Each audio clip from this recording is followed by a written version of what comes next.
Imagine, if you will, a podcast journeying beyond that which is known to man. It exists in both fandom and discovery, in viewing and critiquing. My name is Matt Hurt. Welcome to Anthology.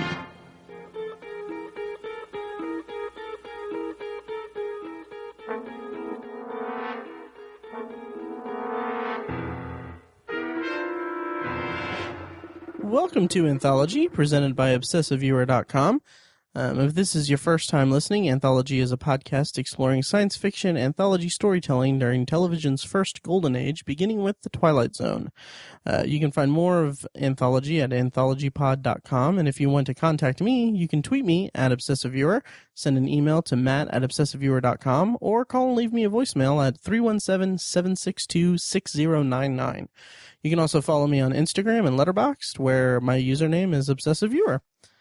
Finally, if you like what you hear, head over to iTunes and leave a rating and review. It'll help the show out a ton. Now, ordinarily, I have a whole spiel describing the structure of the podcast here, but I kind of need to address the elephant in the room. At the time of this recording, it's just about April 30th, 2016. And this is the first episode of Anthology since September 14th, 2015. So I kind of want to kick off this episode with an apology first and foremost. When I started the podcast, I thought it would be easier than it was to record and produce it alongside the Obsessive Viewer. But I fell behind after a handful of episodes, and then real life problems started creeping up. But to be honest, that's not an excuse by any stretch. The truth of the matter is I was juggling two podcasts, and it was easier to drop the ball on my solo podcast than it was on the podcast where I have co-hosts to help keep me accountable. And also I just wasn't in the right place to really tackle a solo podcast. I didn't really realize it until recently. So for my profound screw-ups, prolonged silence, and poor time management skills, I sincerely apologize. And if you're listening to this episode because you stayed subscribed to the feed over the last 7.5 months, I am incredibly grateful and will do everything I can to stay consistent from here on out.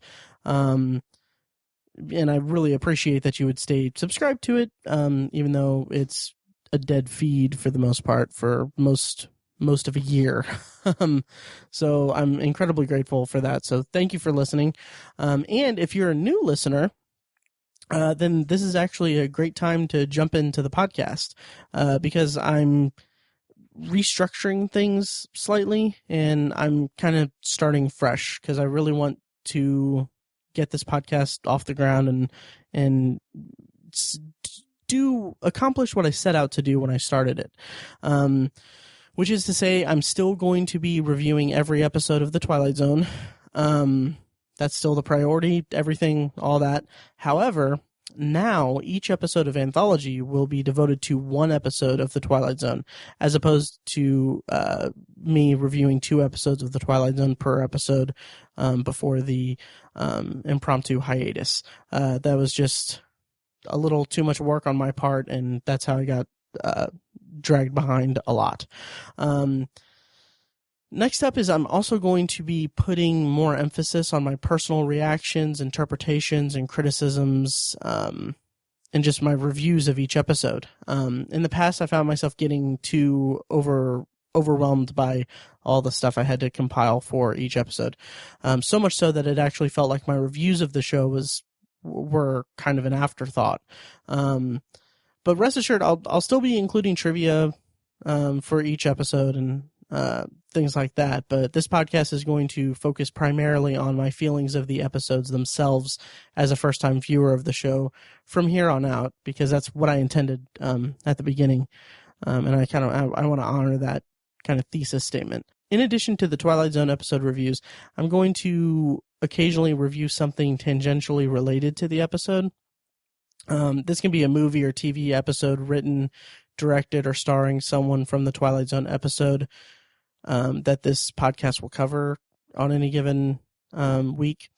or it can be something that was inspired by the episode or adapted from the same source material. It's all kind of up in the air, and it's an idea that I have to get a little more content each week in each episode. But these bonus reviews will likely be short and sweet and tacked on to the end of the episodes as a bonus.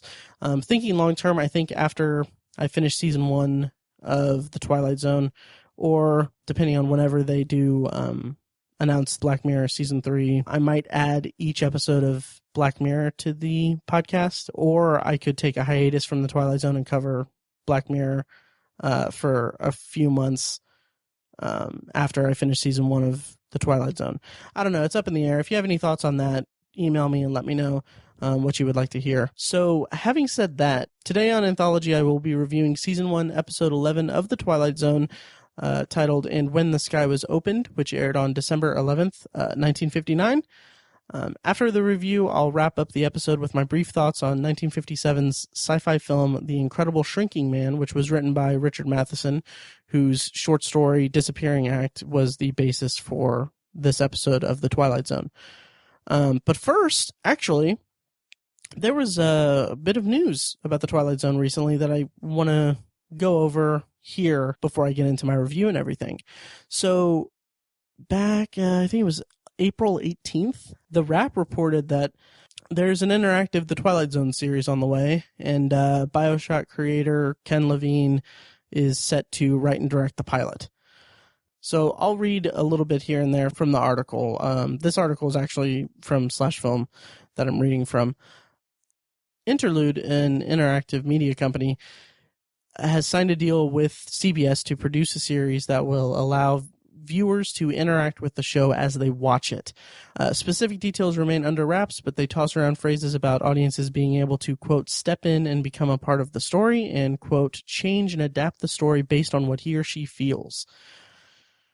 According to this article, Ken Levine is best known for creating, writing, and acting as creative director on BioShock and BioShock Infinite, of course.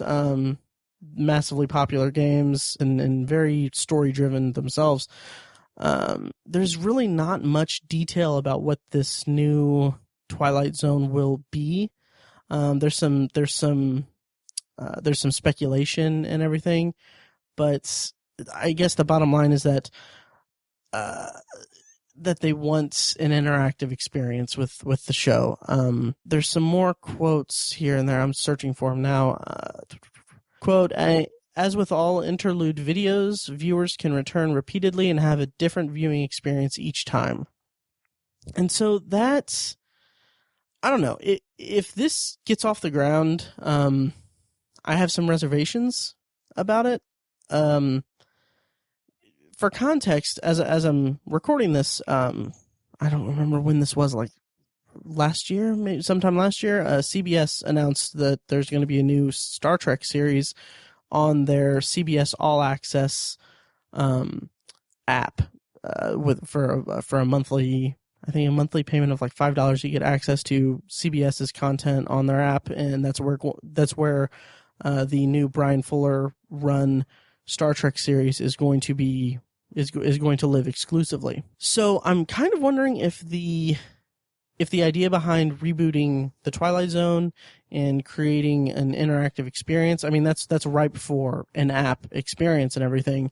And I mean, even you could play devil's advocate and say that by making it like this, making it in this way, that they could be taking this whole CBS All Access thing extraordinarily seriously, and they could be prepping the Twilight Zone to launch around the time Star Trek launches to kind of really get people driving in.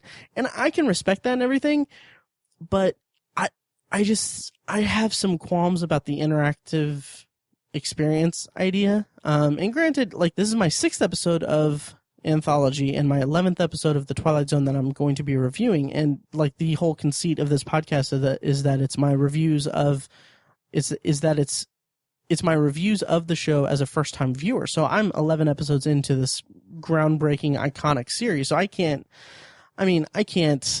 pretend that I'm a massive fan of the show, although I respect the crap out of it. But my problem on the surface from this announcement and everything is that the legacy of the Twilight Zone was that it was a platform for some of the best science fiction writers and just all around brilliant storytelling.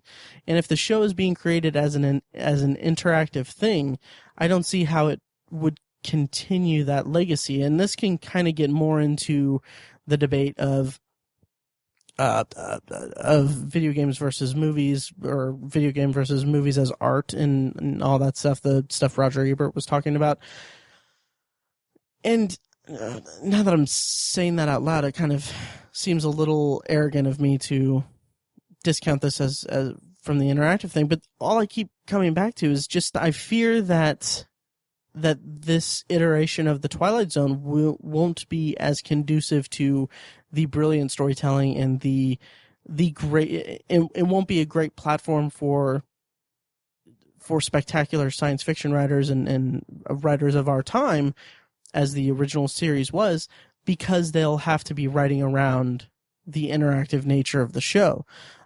Just imagine watching Time Enough at Last and having the narrative interrupted by having to make the audience choose whether or not Henry Bemis goes to the library first or walks around somewhere else. I don't know. And I don't see how, as another example, I don't see how Walking Distance wouldn't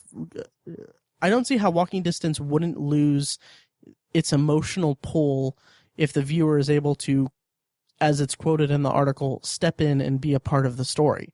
When I watch Walking Distance, I don't want to be Ron Howard in that episode. I want to watch the story unfold.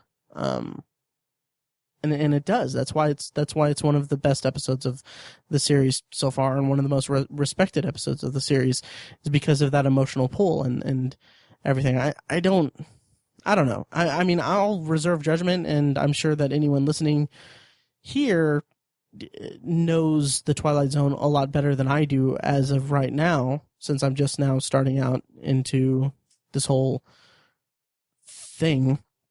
And so, let me know what you think of it, because I'm not too crazy about it right now.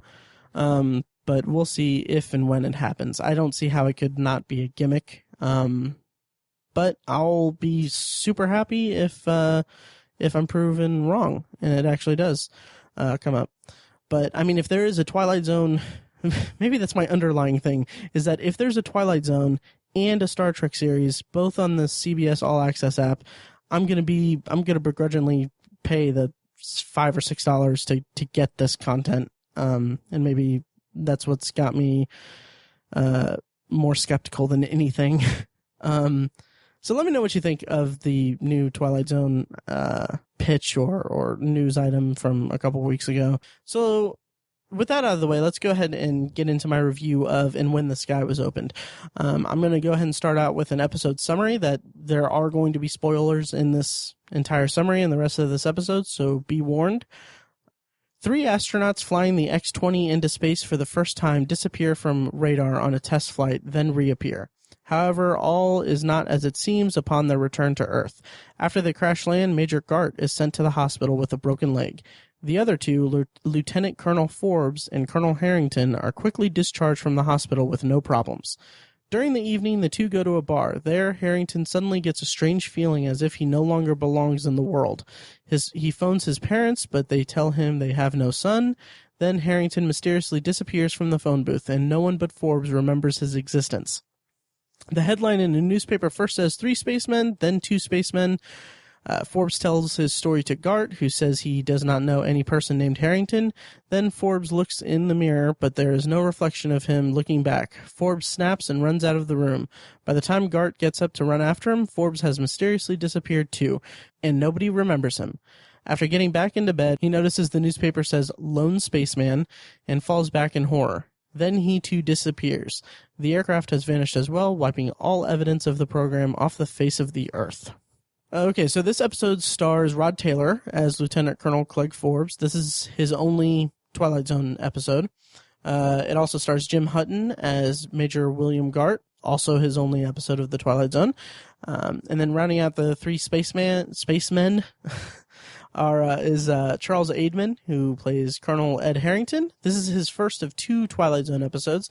We'll see him again in the episode Little Girl Lost in season 3. Writer for this episode was Rod Serling, of course. It was based on a short story by Richard Matheson, as I said before. The story was called Disappearing Act, and it was first published in March 1953 but in the Magazine of Fantasy and Science Fiction. Director for this episode is Douglas Hayes. This is his first of 9 Twilight Zone episodes in total, and his next one will be Elegy toward the end of season 1. So, given my propensity for impromptu hiatuses, expect that episode review of Anthology in about 2019. That's a joke. I'm kidding. Okay, so my first thought, I'm just going to dive into my review here. My first thought is that the introduction of the plot kind of reminded me just slightly of Planet of the Apes, which Serling, of course, worked on. And I believe, if I'm not mistaken, I believe that Rod Taylor was considered for the role of the role that Charlton Heston ended up taking in Planet of the Apes. But it's spacemen on a long journey. I don't know why I keep wanting to say spaceman, but anyway, it's about spacemen that are on a flight and they return to a place that's slightly different for them. I mean, that's a stretch of the plot similarities, but it still kind of has some tangential similarities there.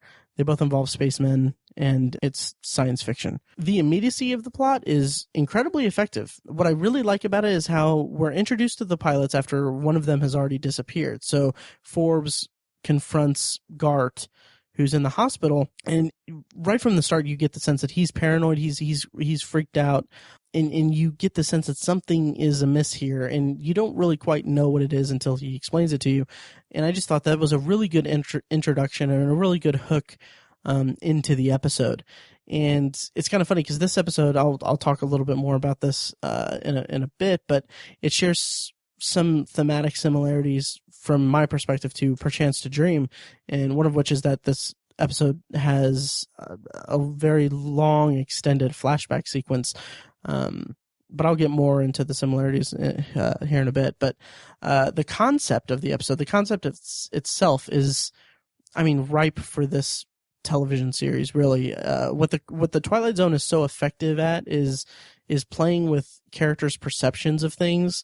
Like the idea that no one believes you and that your own memory can't be trusted is, it is one of the most terrifying thoughts or terrifying things that can happen. Just something about it just gets so under my skin, and it's so effective at just terrifying me that, it's all encompassed in Ed Harrington's scene in the bar when he calls his parents. It's heartbreaking, and just when he tells Forbes that they said that they didn't have a son, like, just there's a little bit of pain. Maybe I'm projecting a little bit on there, but there's a little bit of pain there. It's just such a terrifying thought. Just imagining that everyone you know doesn't remember you or has no experience of you as you're feeling this bizarre, strange feeling like you don't belong in this world. That just adds to the terror. And somewhat of the feeling of of Harrington being pulled out of the world. That's the only way I can use it to describe it. Like that kind of reminded me of things like time travel movies. Like in particular, it reminded me of Looper, where the characters are suddenly affected in the present day by something that happens in the past. Again, that's kind of a loose thing, but that was what my brain connected with in that sequence, at least. Charles Aidman's performance, though, in the bar scene as Harrington is just super eerie. That's the bottom line there. It's really effective, and the way that he plays off of Rod Taylor in that scene is just great. The two work really incredibly well together, and it's just a really great sequence and terrifying. And to bring it back to the comparison to Perchance to Dream, I mean, this episode kind of seems like an escalation of the paranoia and fear themes from Charles Beaumont's episode, Perchance to Dream. And I didn't much care for Perchance to Dream, and I don't know, the way that the themes are handled in this episode it was a lot more effective for me. There's some interesting storytelling techniques and camera techniques here that I don't know, like there was. Okay, so there's a dissolve to the flashback after Forbes meets Gart at the hospital, and it's kind of the wavy transition to a flashback of Forbes and Harrington leaving the hospital room. I don't know, it's in a show that has thus far done really well to use like mirrors and reflections to incorporate like time travel effects and time lapsing effects. This just felt a little lazy to me. I didn't really care for the dissolve to the flashback, but I mean, that's a small nitpick. But the actual method of storytelling there is sound. I like that the episode that the story shows Forbes confronting Gart about Harrington, and then like the way that it just goes into the flashback, it helps build the mystery well, and you don't know what to expect when it comes to Harrington's disappearance, and that really builds the tension very well. And then later, after Harrington disappears and Forbes is just freaking out, for lack of a better word, there's a scene where Forbes shows his wife a telegram, and at this point Forbes is so exasperated and terrified and just losing his mind. When he shows the telegram and shows that it's changed as well, it's kind of like a wrecking ball in the entire episode, or in the story. And Rod Taylor plays this just so well. He really, really sells the fear and paranoia that Forbes is going through just perfectly. And he's really fantastic throughout the entire episode, to be honest. And he kind of goes into some maniacal or some hysteria, like when he thinks that it's a practical joke and things like that. It's just, he has a wide range of it. Like there's a little scene where earlier in the bar after Harrington has disappeared, he's kind of like, he has this kind of incredulous look on his face, or when he tells the bartender that he asked where his friend went, and the bartender doesn't know. And it's just it's after he's seen the newspaper headline. And when I saw that, I kind of thought it was kind of strange that they would show, like, I thought that it would maybe be more effective if they had shown the newspaper headline, that the newspaper headline had changed from 3 spacemen to 2 spacemen. I thought for a second that it would have been more effective if it was after the bartender said that he was the only one that came in. But what I like about it is that they showed it before, so Forbes has this in his brain, like, oh, something is wrong. Harrington's gone, and this newspaper's wrong, and so he kind of has this kind of like, "Are you screwing with me?" kind of tone, and it's just, I think it built the characters. It helped build, or it helped influence the characters' progression throughout the episode of from just paranoia, fear, to hysteria, and to his eventual disappearance and everything. When he goes back to the bar, though, I thought that the crashing through the glass to get into the bar was extreme. I mean, it was well written, but I think it was executed somewhat poorly. I think in the trivia, I actually think that it was a kind of last minute decision, if I'm not mistaken, which, I mean, it was good for what it was. I like the idea of him crashing through the window. Again, it helps build up his descent into madness, basically. But I don't know, something about it was just a quick cut, and it was just, I don't know, a means to get him in there. As an emailer months and months and months ago pointed out that there's a lot of window breaking, window jumping in the Twilight Zone. So I'm kind of attuned to notice that stuff now after reading that email. I can't remember who sent that email in, but if you're listening, thank you for listening again, and thank you for the email. Finally, Forbes in the mirror. It's an impressive shot. I like his disappearance for the most part. It's kind of, I don't know. I wouldn't say that it felt rushed, but it just felt a little sudden, which I guess is synonymous with rushed. So I don't know what I'm trying to say, but it just felt like all the build up and then both of them are gone. It just felt like there wasn't a connection there, which I'll get into in trivia about that, which actually it kind of retroactively made me interested in it. I kind of found myself doing a bit of a thought experiment during this episode, and the last scene kind of nixes this thought experiment, but just for sake of argument, I like wondering, like, how many were actually in the plane, or if we can expand it to include the closing narration and everything. How many times has in this universe, in this story, in this world, how many times has the government sanctioned this mission, and how many astronauts have been lost throughout it in the same way? So I kind of like thinking that we get into the episode after or when Forbes has lost Harrington and is trying to get Gart to remember him. I kind of like thinking, like, what if this goes back farther and there was actually like 5 astronauts on the ship, or 6 or something like that, and this has been going on for much longer than what we see. But then again, that would also mean that Forbes would have remembered the other ones since he remembered Harrington so well, or maybe not. I'm not sure. But anyway, it's an interesting thought experiment, and it kind of leads me to my overall thoughts, really. I like the episode overall. The ambiguity was a little unsatisfactory, kind of similar to Perchance to Dream, actually.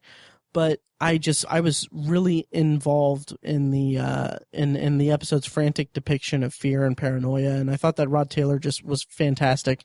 And his scenes with both Jim Hutton and Charles Aidman, like, their chemistry was fantastic, and they really played the hysteria and mania, or at least Rod Taylor did, impeccably. I kind of want to talk briefly about the timeliness of this episode, or the cultural impact or cultural significance. What immediately jumps to mind is that this is another scary space travel story, and it's really soon after Where Is Everybody, the series' first episode. And I can respect that, and I enjoy it quite a bit, because the show seems to be intentionally creating fear out of the unknown, and most notably in space travel, because this is, you know, right in the midst of the Cold War era and the space race and all that. So this is all stuff that's in, I assume, I wasn't alive then, but in the cultural consciousness of, like, okay, we're sending people into space, and we're talking about sending people to the moon, and what exactly does that mean for humanity and for the human psyche to go out where there is no man has gone before. And I kind of wonder, could it be considered kind of a cheap scare or a cheap shot, like creating fiction around worst case scenarios? Like, I'm thinking more along the lines of a contemporary comparison to that, and forgive me for this, would be season 2 of 24, bringing in a nuclear bomb thing. When, like, this is the season 2 of 24 aired a year after 9/11, when we're at war, and we're, you know, everyone's afraid of the next big attack and big scale thing. So 24 kind of built its narrative around the fear of the populace and the worst case scenario. And I mean, it was very successful for that. And I hate to draw that comparison, but with the Twilight Zone, it's interesting to see these kinds of the scary space travel story repeated so early. But then again, they also had a lot more in Twilight Zone, at least with Where Is Everybody. It was more, it had more meaning behind it. It had more subtlety. It had more subtext to it. More subtext even than this episode, because it kind of had this underlying message of isolation and what the government was preparing to put people through potentially, and what that could mean for the American psyche, or for humanity's psyche, basically. But yeah, as for me, like I said, I liked this episode overall. I really liked the energy and the performances and everything. As for, to close out kind of my review portion of this, I kind of want to talk about what I think might have happened. And that's kind of one of the good things about it having an ending on a note of such ambiguity, because we're not giving much information. We're just told that there's a 31-hour flight in outer space, that the men in the ship were lost contact with everyone. They disappeared for 24 hours before crash landing in the Mojave Desert. And it's left ambiguous on purpose, but it opens up the possibility for so many different theories, and so much so that it's actually hard to pick one. Personally for me, I've seen this episode at this point like 4 or 5 times, because I kept rewatching it during my hiatus and preparing notes and everything. But I like to think that they slipped through a portal into a different dimension. And this might be a little hard to fit into the narrative, but I like to think that they crash landed in the Mojave in this alternate universe, and that the universe as its own entity knew that they didn't belong there, and seeing as they came from our universe, and just started erasing them. I kind of like thinking in terms of that. And if you're more on the cynical side, you can think of it as a government test, and how the government wants to keep everything under wraps and everything, and is somehow, with some supernatural or really, really sci-fi heavy power, erasing them from existence. I mean, that works too, but I kind of like this parallel universe, or this weird wormhole portal idea of mine. That's kind of what I kept coming back to upon reviewing. So, I'm going to get into a little bit of trivia for this episode. And also, let me know what you thought of this episode and everything. So, trivia for this episode. Regarding the relatively quick disappearance of Gart at the end of the episode, Rod Serling actually explained in a lecture that without his fellow astronauts to anchor him to this world, he had no way of holding on. It furthered the idea that Forbes' denial kept him in the world longer. And having heard the story of Harrington's disappearance and seeing Forbes taken out, Gart had just no way of denying the possibility. So, I mean, that works. That works for me. There's also a bit of trivia about Gloria Powell, who plays the woman that Rod Taylor picks up at the bar. She spoke about her experiences filming the episode, and here's a quote. Rod Serling was on the set for 2 days. I was working. He was very nice and came over and said hello. My part was originally different. It was written with me and 2 other girls sitting at a table. Rod and the director changed it and moved me up to the bar. I loved working with Rod Taylor. He was a very nice person, one of the best in the biz at the time, as one of Hollywood's rising stars. So that's cool. Trivia on the actual title of the episode is it's a parody of a line from the children's nursery rhyme Sing a Song of Sixpence, which goes, when the pie was opened, the birds began to sing. Wasn't that a dainty dish to set before the king? So that's my review of When the Sky Was Opened in the first episode of this relaunched anthology podcast, which I've been putting off for a while and haven't had time to, I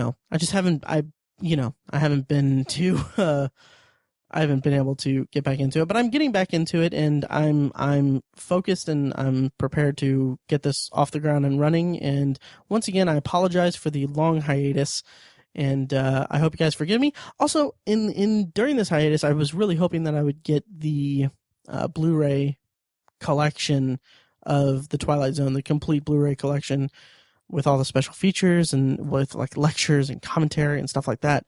Unfortunately, when I actually had the money in place, I was actually about to pay for it, or I was about to go to Amazon and buy it. The price like doubled. So I couldn't get it, so that's unfortunate. Maybe someday, but I'll be keeping an eye on it.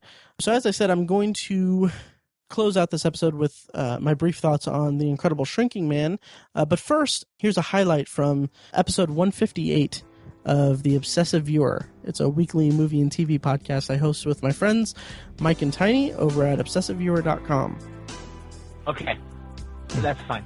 Do you... Is this the the pilot notwithstanding, right? You're talking about everything after the pilot? The entire season. Okay. Because the pilot is completely deserving of every ounce of vitriol it has received. It's honestly one of the worst things I've ever seen. And Matt, I hold your opinion as one of the highest of anybody I know. And that counts for, like, internet reviews. I look to you and your opinion sometimes before I think about Entertainment Weekly or whatever. Nice. And I am flabbergasted. I'm flabbergasted that someone with standards as high as yours is not completely offended by that show of a first episode of Fuller House. I can't believe it. I mean... You can find The Obsessive Viewer on iTunes, Stitcher, and at obsessiveviewer.com, and find that particular episode that the clip came from at obsessiveviewer.com/OV158. Okay, so to close out this episode of Anthology, I have a bonus review of a movie tangentially related to the Twilight Zone and the main topic. Let me know what you think of me doing these things. I think that the more I think about it, I think that it will be more of a side exploration of the writers of the Twilight Zone. So for this week, I have The Incredible Shrinking Man, a 1957 sci-fi classic written by Richard Matheson, adapted from his novel titled The Shrinking Man, and directed by Jack Arnold, who is no stranger to science fiction. He directed It Came from Outer Space, Creature from the Black Lagoon, a lot of classics. And he also, to kind of tie it back to the anthology format, he directed 4 episodes of science fiction theater. So The Incredible Shrinking Man is a pretty straightforward concept, and the plot description on IMDb is: when Scott Carey begins to shrink because of exposure to a combination of radiation and insecticide, medical science is powerless to help him. And I've got to say, I was actually kind of blown away by this movie. It's from 1957. The visual effects, the actual filmmaking is incredibly impressive.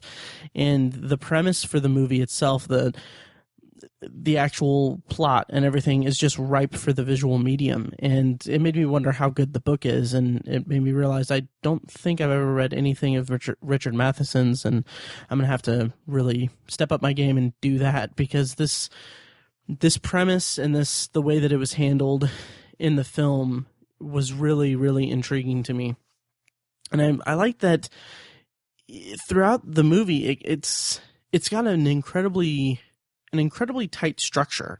You begin with him first experiencing the shrinking and then going to the doctor and trying to figure out what's going on. Then they go public, and then it reaches a point where it's pretty clearly divided between the portion of the movie, the portion of the story where the main character and his wife are trying to figure out the solution to the problem.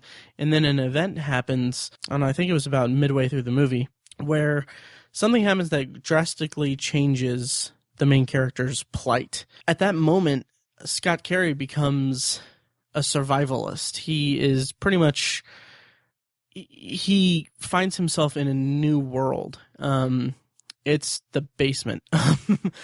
And I loved it, because by dividing it up between these two kind of segments of the movie, it made the pacing spectacular. And there's some really intense moments that the filmmaking techniques that were established in the beginning, showing him very small in a set and having large furniture around him to have the effect and everything. There's a sequence where he's living in a dollhouse, and all of this builds up to a series of terrifying moments where there's like a cat that attacks the dollhouse.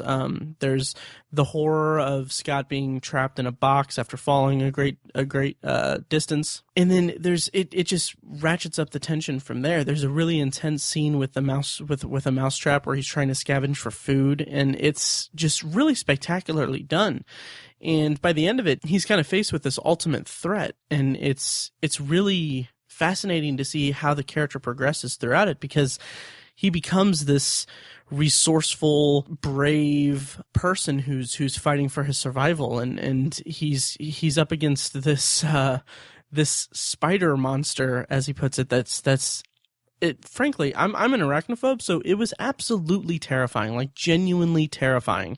And there are some really great sequences with him and the spider that are just astounding. And to kind of close out my thoughts on it, the ending, it's really pretty amazing. I wasn't expecting how it ended. It's not like hearing the premise, I kind of expected the entire movie to be his fight to reclaim his life and everything, but by about that halfway point, it kind of takes it doesn't even take a back seat. It's just kind of scrapped from the movie, and it becomes this survivalist story about a man who's basically coming to terms with what he is and where he is, and be master of his new world. Basically, it's a really fascinating movie, and the movie ends on a monologue of his, and according to trivia, that monologue was added by director Jack Arnold, so I don't think it was in the original novel, but it just ties the entire movie together in such a spectacular way, and I really,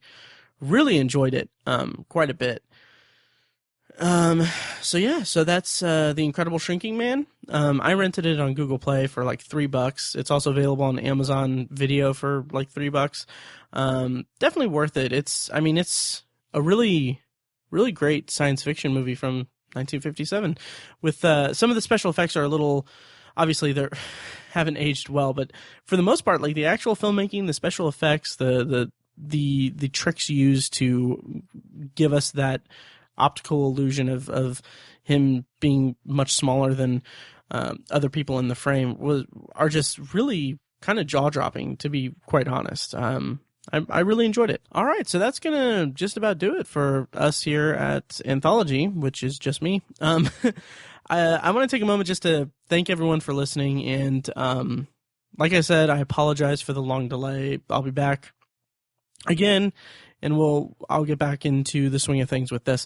I also want to just thank, some people for encouragement and everything. Brandon from another Twilight Zone podcast called Submitted for Your Approval.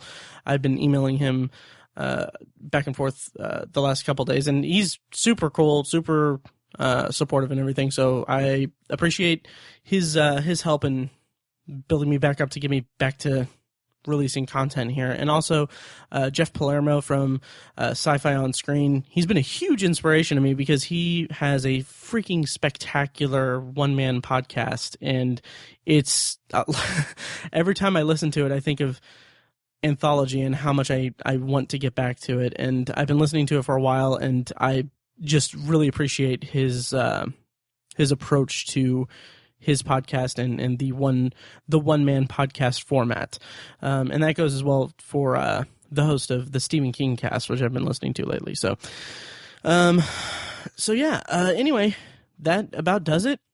So next time on Anthology, I'm going to be reviewing What You Need. That's episode 12 of season 1 of the Twilight Zone, and I'm going to have a bonus review of that, hopefully of an episode of Tales of Tomorrow, which I said that I would be going through each show individually, but there's a special circumstance with this one, so stay tuned for that.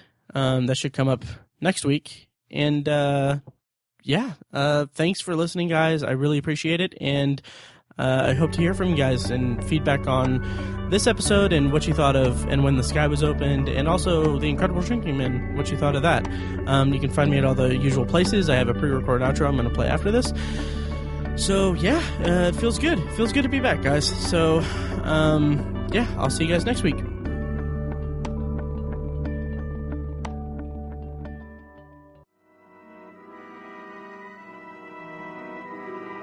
Thank you for listening to Anthology, presented by ObsessiveViewer.com. You can find past episodes of the show at AnthologyPod.com, and please subscribe on iTunes and leave a rating and review. It helps the show out more than you might think. Of course, I crave feedback or conversation of any kind from the audience, so please email your thoughts and feelings about the show to matt@obsessiveviewer.com, or you can tweet me at obsessiveviewer, and make sure you like the Facebook page at facebook.com/anthologypod.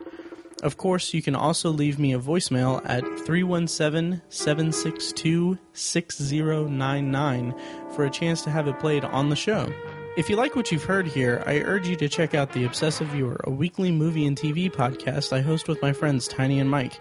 Also check out the Obsessive Viewer blog at obsessiveviewer.com, where I write movie reviews, TV reviews, and the occasional editorial about the business of entertainment. You can find all of that at obsessiveviewer.com.